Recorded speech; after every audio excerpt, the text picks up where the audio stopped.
permit abundența, sănătatea și bunăstarea totală să fie în viața mea acum. În loc de scenarii, tensiune, agitație, în loc de orice emoție sfâșietoare, aleg calmul. Aleg calm în loc de tensiune. Aleg iubire în loc de durere. Aleg putere în loc de neputință. Aleg acceptare în loc de critică. Aleg acceptare în loc de critică. Aleg determinare în loc de renunțare. Aleg determinare în loc de renunțare. Aleg determinare în loc de neputință. Aleg conștientizare în loc de reacție. Aleg conștientizare în loc de reacție. Creez o lume plină de iubire și bucurie, prin alegerea de gânduri luminoase și blânde. Creez o lume plină de iubire și bucurie, prin alegerea de gânduri luminoase și blânde.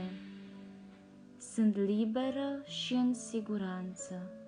Sunt liberă și în siguranță. Aleg starea de prezență. Aleg să fiu prezentă aici și acum. Aleg să nu mai gândesc ce simt.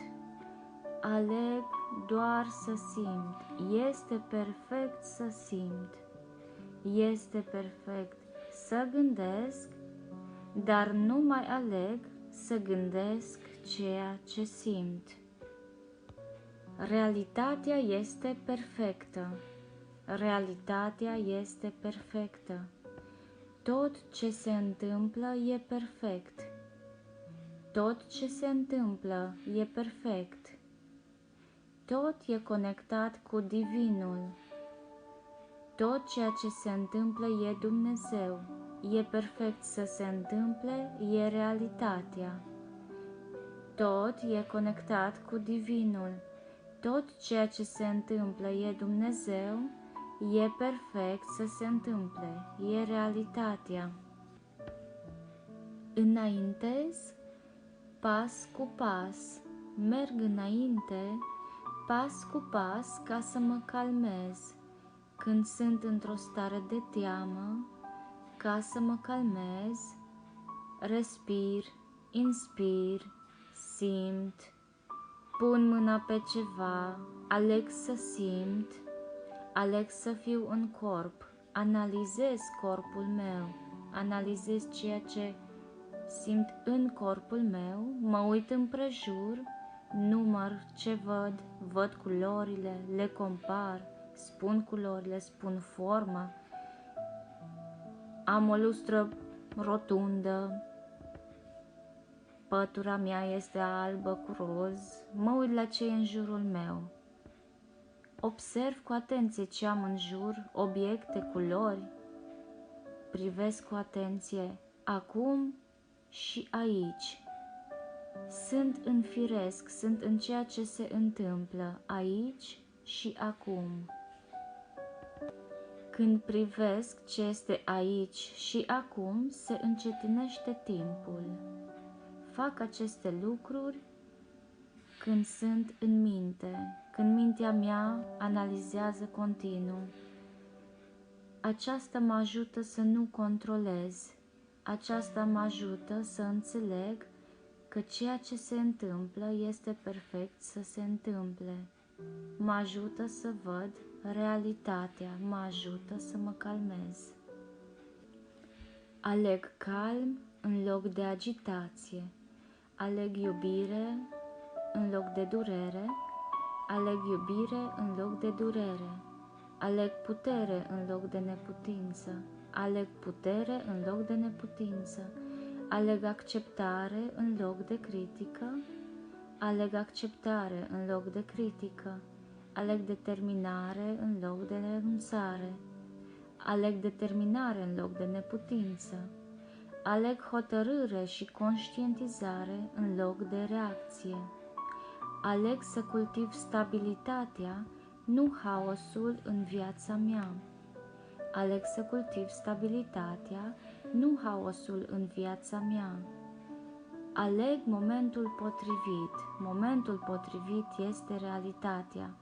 Aleg momentul potrivit. Momentul potrivit este realitatea. Ceea ce se întâmplă e deplin, e suficient. Ceea ce se întâmplă e deplin, e suficient.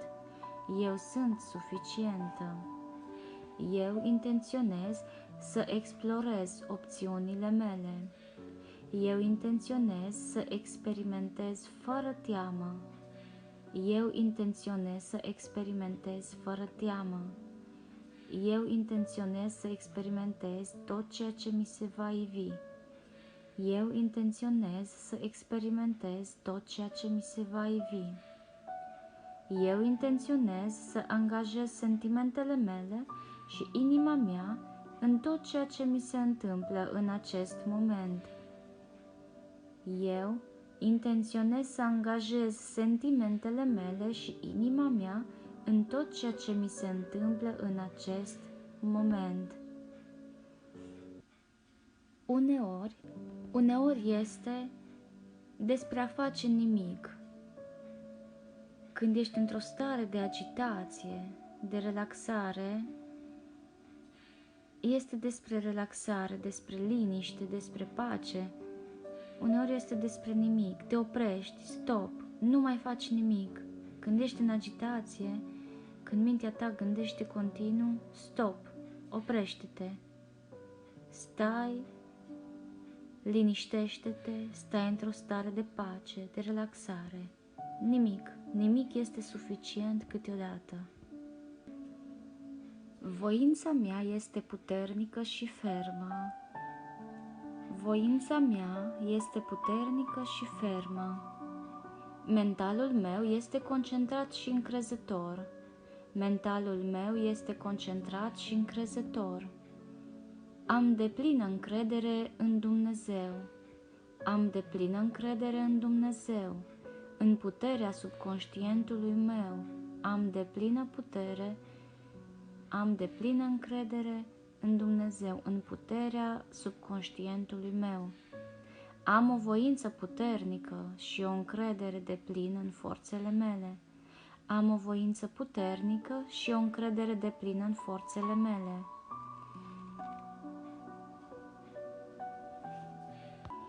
Capacitățile mele mentale și încrederea în forțele proprii sporesc pe zi ce trec. Dumnezeu m-a creat puternic. Capacitățile mele mentale și încrederea în forțele proprii sporesc pe zi ce trec. Dumnezeu m-a creat puternic. Mă educ continuu pentru a avea încredere în forțele proprii în sinele meu. Mă educ continuu pentru a avea încredere în forțele proprii în sinele meu. Dumnezeu m-a creat puternic, Dumnezeu m-a creat perfect. Am încredere în ceea ce Dumnezeu a pus în mine. Am încredere în mine. Mă educ continuu pentru a avea încredere în forțele proprii în sinele meu. Dumnezeu m-a creat perfect. Am încredere în mine. Am încredere în ceea ce Dumnezeu a pus în mine. Am încredere în forțele proprii. Mă educ continuu pentru a avea încredere în mine. Cultiv zilnic toate calitățile care mi le doresc să le am. Cultiv zilnic toate calitățile care mi le doresc să le am. Sunt și devin o persoană detașată de orice stres și de orice teamă. Sunt și devin o persoană detașată de orice stres și de orice teamă. Cultiv și admir la mine prezența și spontaneitatea mea. Cultiv și admir la mine prezența și spontaneitatea mea. Fața mea exprimă un zâmbet superior și detașat. Simt și trăiesc și eman atitudinea de încredere prin întreaga mea ființă. Fața mea exprimă un zâmbet superior și detașat. Simt și trăiesc și eman atitudinea de încredere prin întreaga mea ființă. Simt că fiecare celulă a corpului meu este un izvor de încredere. Simt că fiecare celulă a corpului meu este un izvor de încredere. Dumnezeu m-a creat perfectă. Mintea mea e focalizată și concentrată. Domină o mare mulțime de oameni. Mintea mea dă tot timpul răspunsurile potrivite la momentele potrivite. Mintea mea e focalizată și concentrată. Domină o mare mulțime de oameni și dă tot timpul răspunsurile potrivite la momentele potrivite. Liniștea mentală mă face să stau calmă în orice moment, în orice situație. Liniștea mentală mă face să stau calmă în orice moment, orice situație. Caut liniștea mentală, cultiv liniștea mentală, accept liniștea mentală. Sunt o persoană empatică care înțelege dorințele și nevoile celorlalți oameni și nevoile proprii. Sunt o persoană empatică care înțelege dorințele și nevoile celorlalți oameni și nevoile proprii. Eu sunt persoana cea mai apropiată mie. Eu sunt persoana cea mai apropiată mie, înainte de persoanele pe care le cunosc. Eu sunt persoana cea mai apropiată mie, înainte de persoanele pe care le cunosc. Simt cum emană din mine o stare și emoție de acceptare a oricăror situații, a oricăror momente care ar putea să apară. Simt cum emană din mine o stare și emoție de acceptare a oricăror situații, a oricăror momente care ar putea să apară. Atitudinea mea spune, nu te teme de necunoscut, de nou. Îmi plac provocările și am forța să le împlinesc. Atitudinea mea spune, nu te teme de necunoscut, de nou. Îmi plac provocările și am forța să le împlinesc. Simt că mintea mea, emoțiile mele sunt toate la locul lor. Simt în ființa mea un nou eu ideal, realizat, superior. Simt că mintea mea, emoțiile mele sunt toate la locul lor. Simt în ființa mea un nou eu ideal, realizat, superior. Simt perseverența care nu mă lasă să abandonez niciodată. Simt perseverența care nu mă lasă să abandonez niciodată. Mă simt protejată în acest corp fizic, mental și emoțional. Sunt protejată în acest corp fizic, mental și emoțional. Îmbrac armura încrederii în sine. Pe drumul dezvoltării încredere în sine, am încredere în mine. Am încredere în ceea ce Dumnezeu a pus în mine. Am încredere în mine pentru că Dumnezeu m-a creat și Dumnezeu a creat ceva valoros. Eu sunt valoroasă. Devin una cu ființa mea. Devin una cu ființa mea și toată lumea va observa această încredere în mine. Îmi zâmbesc încurajator. Îmi zâmbesc încurajator. Toți mă apreciază, sunt eroina care le-a deschis lor calea, deși unii nu mă cunosc personal. Toți mă apreciază, sunt eroina care le-a deschis lor calea. Când vorbesc cu oamenilor, absorb energia lor pozitivă, în care toți mă simpatizează pentru că îi înțeleg de fiecare dată.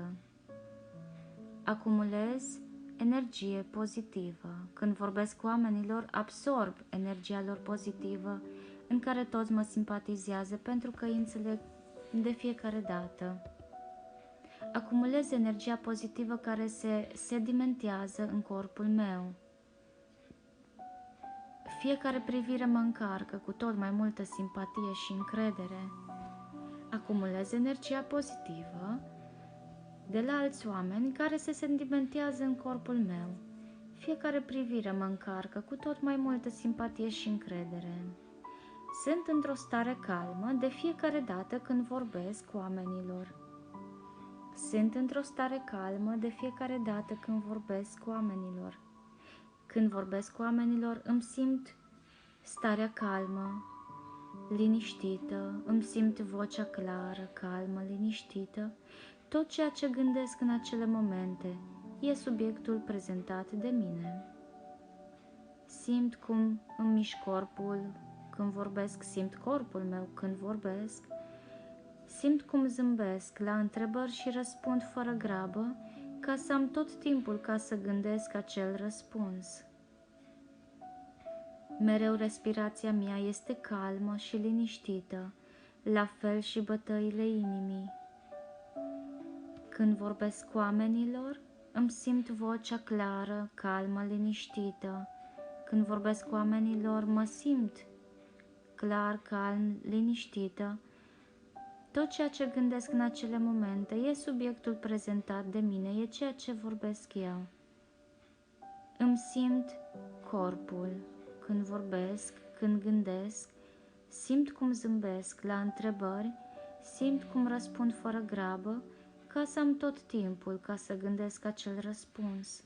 Mereu respirația mea este calmă și liniștită, la fel și bătăile inimii mele.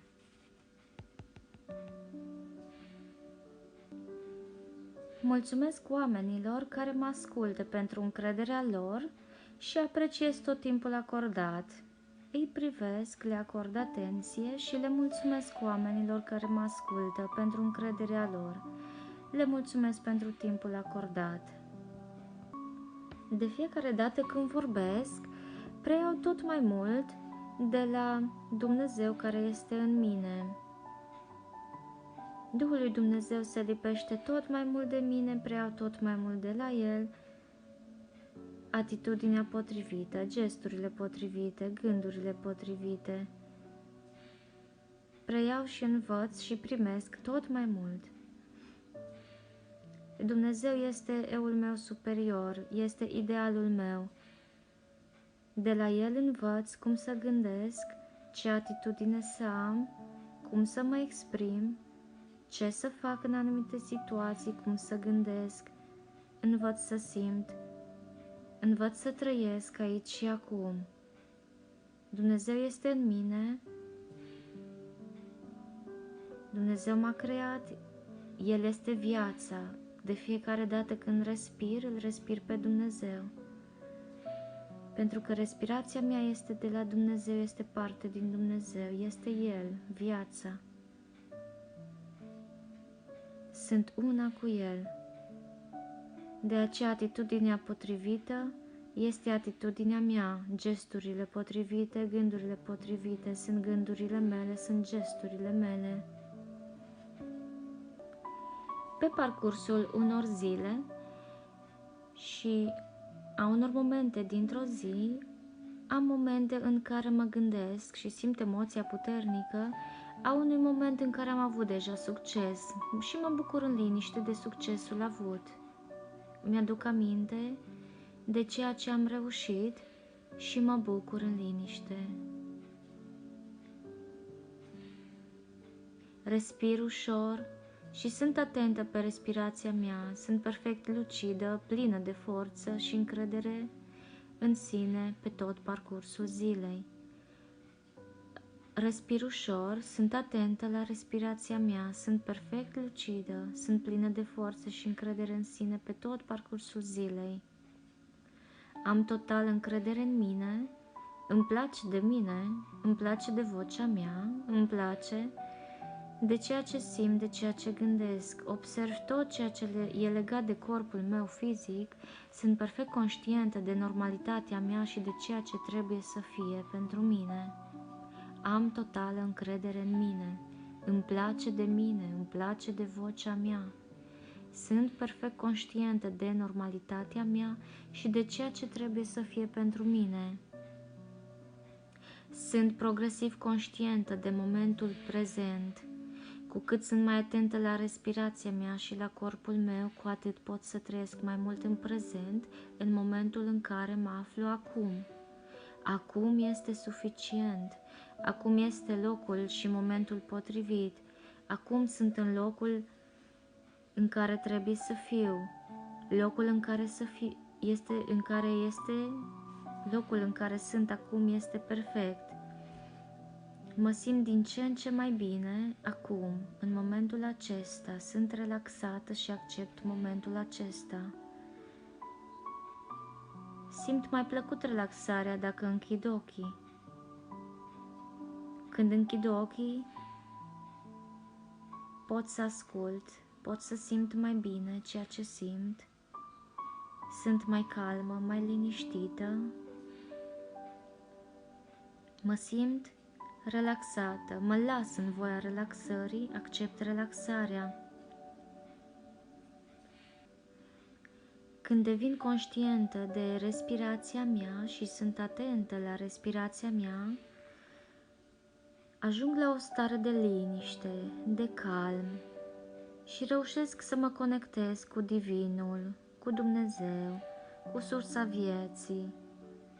Reușesc să mă conectez cu mintea mea inconștientă, mă conectez cu viața, mă conectez cu Dumnezeu. Doar Dumnezeu mai există pentru mine. Când respir, sunt într-o stare de liniște și calm. Atunci este momentul în care mă conectez cu Dumnezeu. Dumnezeu este într-o stare de liniște, de pace, de armonie. Ce bine e să fiu relaxată. Sunt puternică în momentele de relaxare, de liniște, de pace. În aceste momente sunt în contact